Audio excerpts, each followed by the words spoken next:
Kevin Gordon here from Autosavant.com with your June 28th edition of the Afternoon Commute. Still coming to you from the Mercedes-Benz ML63 AMG, and it's been a good companion as a commuter. Day to day. Took it to Walmart yesterday, which I have to admit, you feel a little silly driving something that's $104,000 to Walmart to pick up Rubbermaid storage containers, but what are you going to do?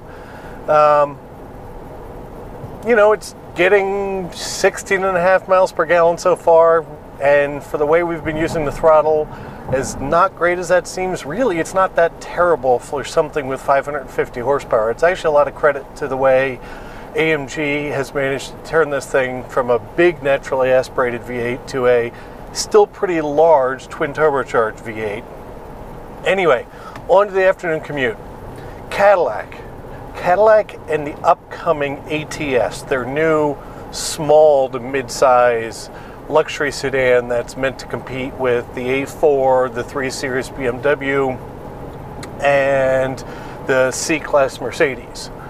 Well, it's not out yet, and reviews of it are embargoed right now, but it has been given to the press for tests, and it's already been rolled into some innocent trees by a journalist of a large print publication. Matt Hardigree from Jalopnik was obviously at the event and managed to snap some photos of it, so I'm not going to repost those if you'd like to see them. Wander on over to Jalopnik for those. So the ATS, we had talked a little bit about the fact that going after the 3 Series probably is no longer the right thing to do. You really want to go ahead and stand on your own. But the one thing that Cadillac has done, which I really do agree with, is the fact that the ATS with the 2.5 liter 4, the sort of base of the base engines, will be the lightest car in its class. I believe it'll be 3,315 pounds, which puts it under 100 pounds lighter than its closest competitor. And here's a trivia question for you. What is the closest competitor? So of a C-Class, a 3 Series BMW, and an Audi A4 is the lightest of those 3 cars. If you had asked me on some kind of game show, I would have guessed Audi, because they're so sort of proud of all their aluminum engineering. Well, as it turns out, it's the C250 with the 1.8 liter turbo that's in it. If you bump up to the V6, the one that most likely you're actually going to want of the Cadillac ATS, it does rise in weight a bit to 34 something, 3460 something, I believe. But still, it's pretty lightweight, and that's a very good sign for Cadillac. I mean, that's one of those things to go after. So hopefully we will get the invite to the regional event for the ATS, and we'll be able to give you some impressions on that soon. Next up for today, number 2. Do you know what they call a quarter pounder with cheese in France? Well, if you haven't seen Pulp Fiction, stop watching this, go watch Pulp Fiction and come back. They call it a Royale with cheese. Why? Because they've got the metric system. They have no idea what a quarter pounder is. Anyway, do you know what they call a Chevy Volt in France or in Europe? They called an Opel Ampera or Ampera.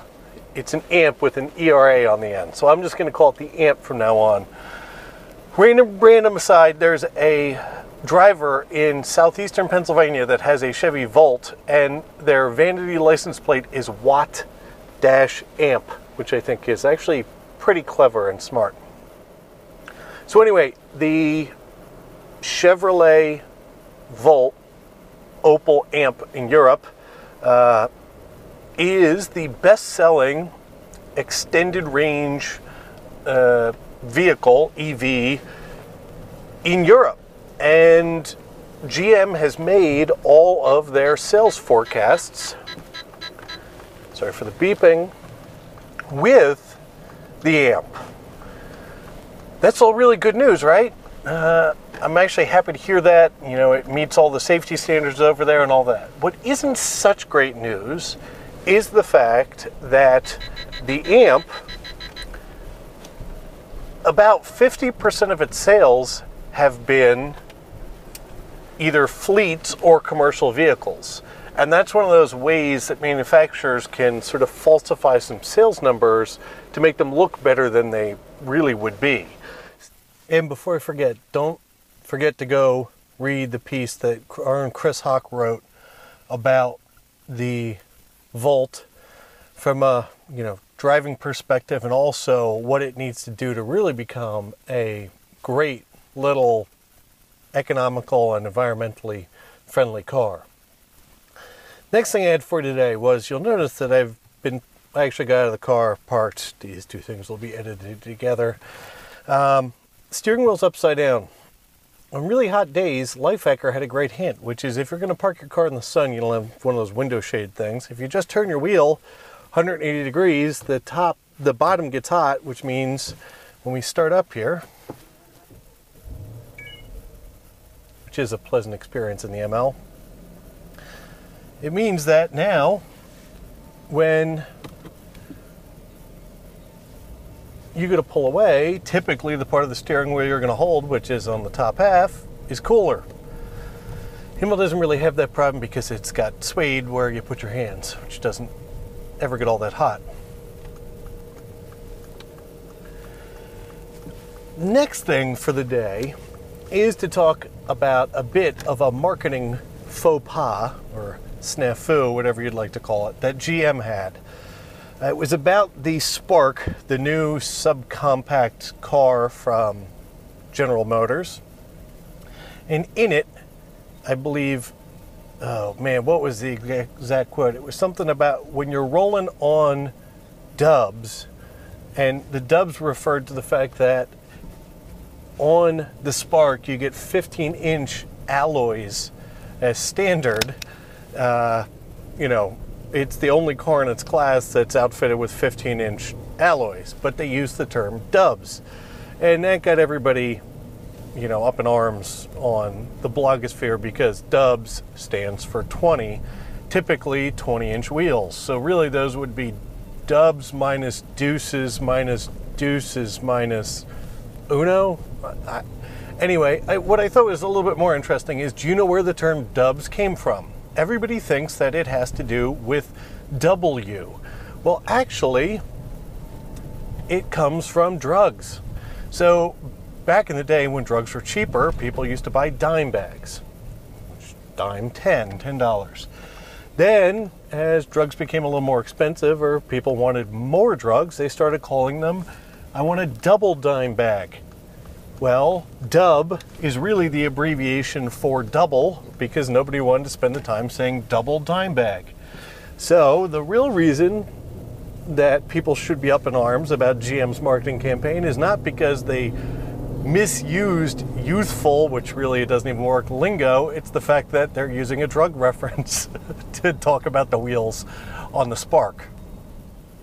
And finally for today, a little bit of sad news. The Pikes Peak Hill Climb, the annual motorsports event that's so specialized, where people go racing cars up the Pikes Peak Hill Climb as fast as humanly possible, and people are bringing all kinds of specialized equipment to do it, including electric vehicles and diesels and everything else. Well, it's going to be delayed this year till sometime later in the summer as a result of the wildfires that are going on in Colorado. The only thought I had about this was they paved all of Pikes Peak, because the Sierra Club, we talked about this, 6 months ago, the Sierra Club got up in arms about all the environmental damage that the constant dumping of gravel and topsoil and everything else was doing. So the whole thing's paved. So maybe part of the way to bring the excitement back to Pikes Peak is by having it surrounded by fire. I don't know. So that's it. The afternoon commute. Another day in the bag. Tomorrow, there probably will not be an afternoon commute posted, because we're out doing activities with the ML. And then this weekend, we will be at the beach, also grabbing some pieces for the ML and doing some other things. So we probably will not be back until Tuesday of next week. If by chance we're not, have a wonderful 4th of July. Go America, and I'll talk to you guys later.